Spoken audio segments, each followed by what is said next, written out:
آج سرزمین میں پہنچی ہوئی ہے، ہر ایک کونا و کنار، ہر ایک ملک سے آوازیں بلند ہو رہی ہیں، اور وہ وقت عن قریب ہے کہ جس کی تفسیر ہونے والی ہے اذا جاء نصر اللہ والفتح ورایت الناس یدخلون فی دین اللہ افواجا، جہاں پر لوگ گروہ گروہ اسلام میں داخل ہوں گے۔ آج دیکھ رہے ہیں کہ کہاں کہاں لوگ، ہزاروں کی تعداد میں لوگ اسلام میں داخل ہو رہے ہیں۔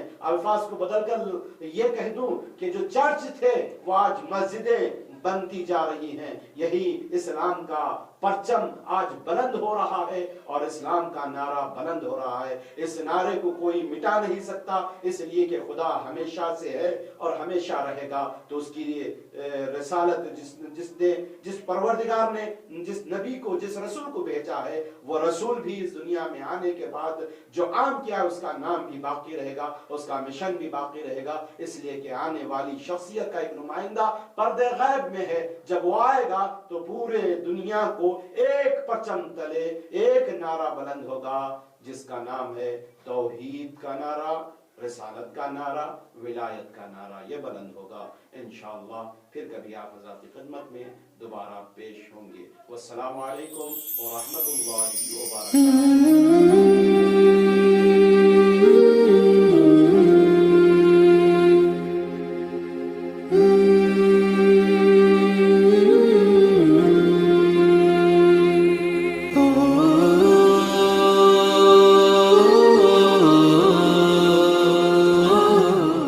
چینل حسین ستارے، راہ علم و عمل۔